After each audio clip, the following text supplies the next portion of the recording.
Hi అండి, అందరికీ నమస్తే. నా రాక్షసుడు పార్ట్ 25. ఆమె అమాయకత్వం, నిర్దోషి అని నిరూపించుకోవడానికి వాళ్ళకి ఎటువంటి దారి దొరకలేదు. వాళ్ళు ఎంత చెప్పినా వినకపోవడంతో ఆమె ఏమీ చేయలేకపోయింది. చివరికి ఇంట్లో వాళ్ళు భయపడి వాళ్ళ మ్యారేజ్ కూడా అరేంజ్ చేశారు. దాంతో కీర్తన, కౌశిక్ ఇద్దరూ షాక్ అయ్యారు. ఇంట్లో ఎంత చెప్పినా కానీ ఎవరూ వినడం లేదు. కానీ పేపర్లో మొత్తం కూడా తమిద్దరం హోటల్లో దొరికిపోయామన్న న్యూస్ మాత్రమే వస్తుంది. ఏం చేయాలో అర్థం కాలేదు.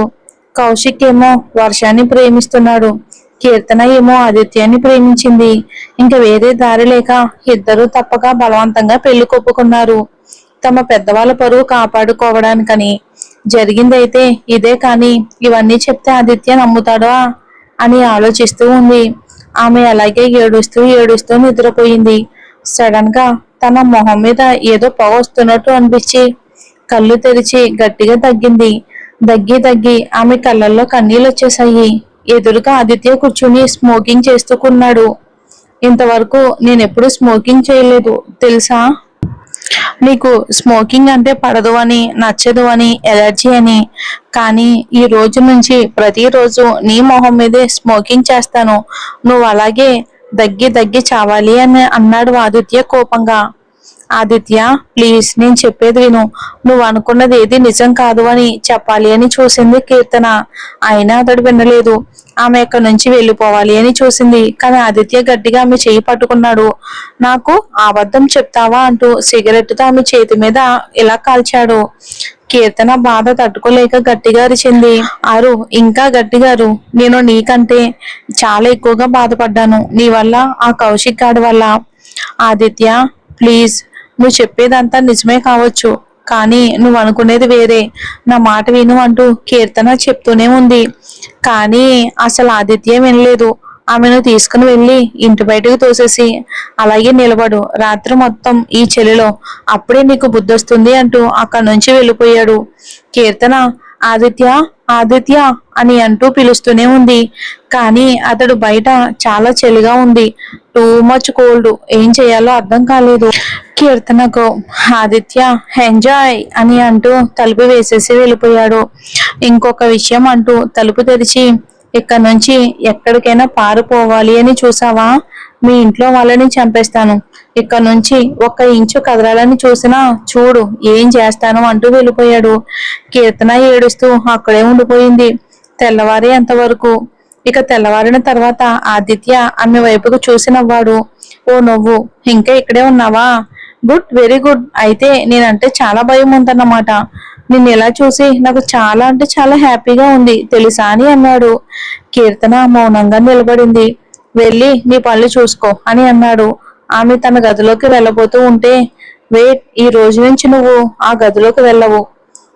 వెళ్ళు, పని మనుషుల రూమ్ చూడు, అక్కడికి వెళ్ళు అని చెప్పాడు. ఇక ఈ రోజు నుంచి నువ్వు ఈ ఇంటి పని మనిషి మాత్రమే. ఆ రూల్స్ ఫాలో అవ్వు. నేను నీతో మాట్లాడేటప్పుడు తల దించి మాట్లాడాలి, తల ఎత్తితే అయిపోతావు. అలాగే చేతులు కట్టుకుని ఒక సర్వెంట్ లా మాట్లాడాలి అని అన్నాడు అతడు. ఆ రోజు నుంచి ఆమె జీవితం మరింత నరకంగా, కఠినంగా మారింది. ఆమెను ఏది తిననిచ్చేవాడే కాదు. ఆదిత్య, ఈ రోజు మొత్తం నువ్వు ఫాస్టింగ్ ఉండు అంటూ అతడు ఆఫీస్కి వెళ్ళిపోయాడు. అంతేకాదు, వెళ్తూ వెళ్తూ ఆమెను ఒక గదిలో బంధించి లాక్ వేసి వెళ్ళిపోయాడు. జరిగేదేమీ కీర్తనకి నచ్చడం లేదు. తన అమాయకత్వాన్ని ఎలా రుజువు చేసుకోవాలి అని ఆమె చూస్తూ ఉంది. కానీ తప్పదు, ఏదో ఒకటి చెయ్యాలి, ఇలాగే ఉండలేను అని అనిపించింది. ఇక ఆమెకు రాత్రి ఇంటికి వచ్చిన తర్వాత తనకు ఒక అవకాశం ఇవ్వండి అని చెప్పింది, తన అమాయకత్వాన్ని రుజువు చేసుకోవడానికని కీర్తన. ఇక ఆ రోజు ఆదిత్య ఇంటికి లేటుగా తాగొచ్చాడు. తన గదిలోకి వెళ్ళి ఎలా అంటే అలా వస్తువులన్నీ పడేస్తూ ఉన్నాడు. ఆ శబ్దం బాగా వినబడుతుంది కీర్తనకు. ఆదిత్య, ప్లీజ్ నాతో మాట్లాడు అంటూ చెప్తుంది కీర్తన. ఆదిత్య వచ్చి డోర్ ఓపెన్ చేశాడు. అతని వైపుకు చూసింది. అతడు ఏడుస్తూ ఉన్నాడు. చెయ్యి మొత్తం అంతా రక్తం ఉంది. ఏమైంది, నీకు నువ్వే ఎందుకు ఇలా గాయపరుచుకుంటున్నావు అంటూ అతడి చేతికి కట్టు కట్టింది ఆమె. సడన్ గా ఆమెని చూసి ఏడుస్తూ ఆదిత్య గట్టిగా హత్తుకున్నాడు తనని. నాకు నిజంగానే ఈ ప్రేమ కావాలి అని ఉంది. నేను నిన్ను చాలా గాఢంగా ప్రేమించాను, కానీ నువ్వు ఎందుకు ఇలా చేశావు? ఎందుకు ఆ కౌశిక్తో రూమ్ లో ఉన్నావు? నా దగ్గర ఎందుకు నిజం దాచావు? నువ్వు నిజం చెప్పుంటే నేను నిన్ను క్షమించేవాడిని కదా. కానీ నువ్వు నన్ను మోసం చేసావు కదా. కౌశిక్తో నువ్వు ఫిజికల్ గా అఫైర్ పెట్టుకున్నావు, అది కూడా మన పెళ్లికి ముందే అని అన్నాడు ఏడుస్తూ. రే, నువ్వు ఒక డాక్టర్వి, నిజంగానే ఫిజికల్ అఫైర్ ఉంటే మన మొదటి రోజు రాత్రి జరిగింది నీకు అర్థం కాలేదా? కనీసం నీకు అంత కూడా లేదేంట్రా బ్రెయిన్? ఎందుకురా ఇలా మాట్లాడతావు అంటూ ఏడిచింది కీర్తన. అసలు నాకు ఎటువంటిది లేదు. ఆ మాట వినగానే ఆదిత్య ఆమె వైపుకు చూశాడు. ఇద్దరికి ఏం మాట్లాడాలో అర్థం కాలేదు. తర్వాత ఆమె వైపుకు చూస్తూ, సరే, నువ్వు నీ అమాయకత్వాన్ని రుజువు చేసుకోవడానికి ఒక ఛాన్స్ ఇస్తాను. నువ్వు ఎక్కడికి వెళ్తావో వెళ్ళు, ఏం చేస్తావో చెయ్యి, కానీ నీతో పాటు నేను ఉంటాను. కేవలం ఒక వారం మాత్రమే ఇస్తాను.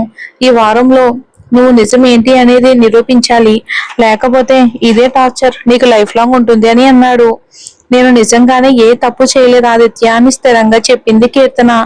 సరే అయితే వెళ్ళి మన రూమ్ లో ఉండు.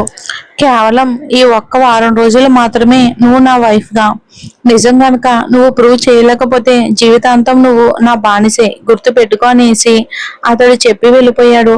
కీర్తన అలాగే ఏడుస్తూ ఉండిపోయింది. ఎలా తనని తను నిరూపించుకోవాలి అని ఆలోచిస్తూ. కానీ తప్పదు, ఆదిత్య కళ్ళకు కమ్ముకున్న పొరలు విడిపోవాలి అంటే ఏదో ఒకటి చెయ్యాలి అని అనిపించింది ఆమెకు.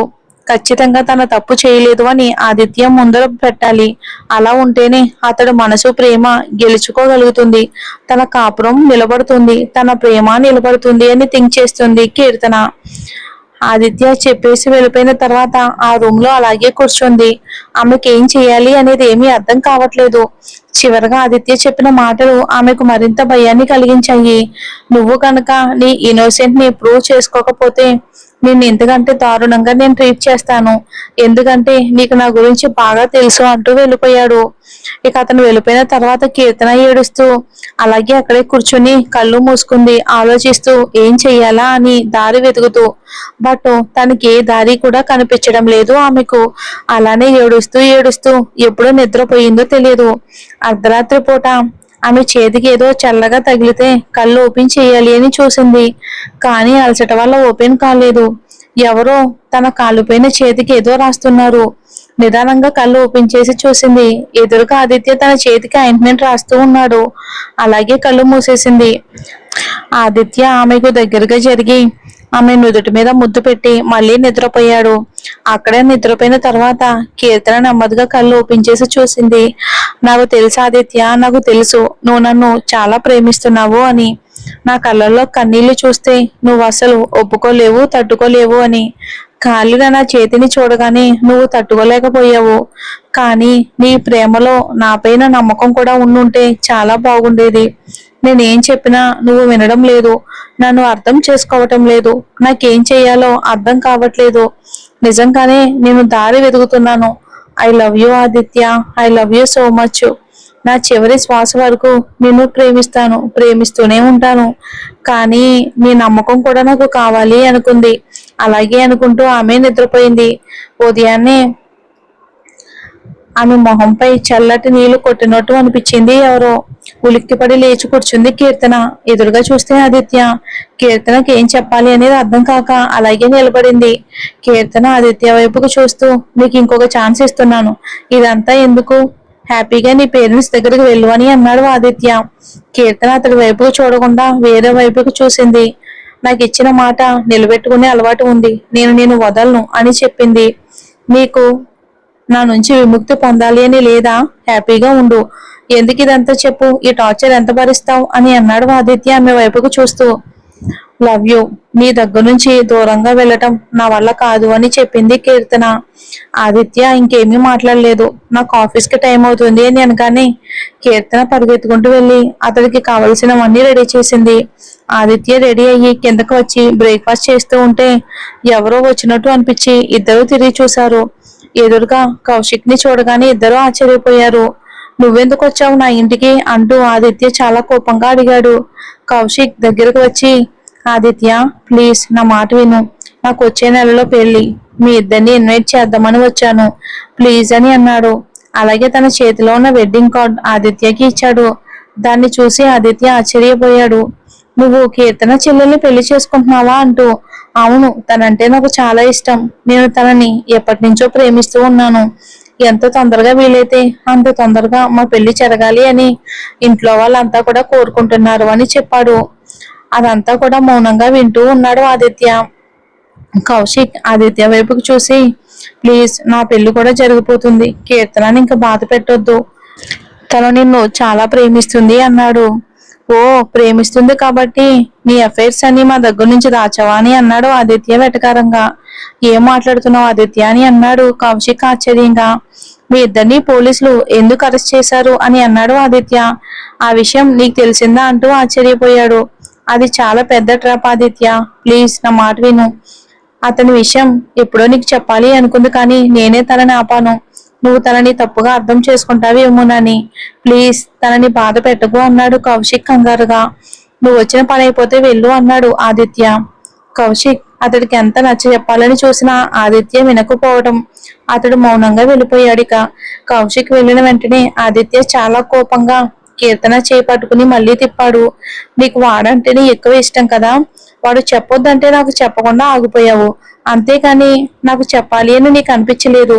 దీనికి తగ్గ పనిష్మెంట్ ఇస్తాను చూడు అంటూ ఆమెను అలాగే బయటికి తోసేసి ఎండలో నిలబడు అని చెప్పి బ్లాక్ చేశాడు. కీర్తన ఎంత చెప్పినా అస్సలు వినలేదు. చీకటి పడిన తర్వాత కీర్తన లోపలికి వచ్చింది. అలాగే ఉదయం అంత ఎండలో నిలబడి కాళ్ళు కాలిపోయి బొబ్బలెక్కాయి.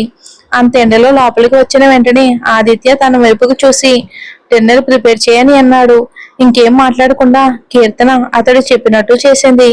ఉదయం నుంచి నువ్వు ఏమైనా తిన్నావా అని అన్నాడు ఆదిత్య.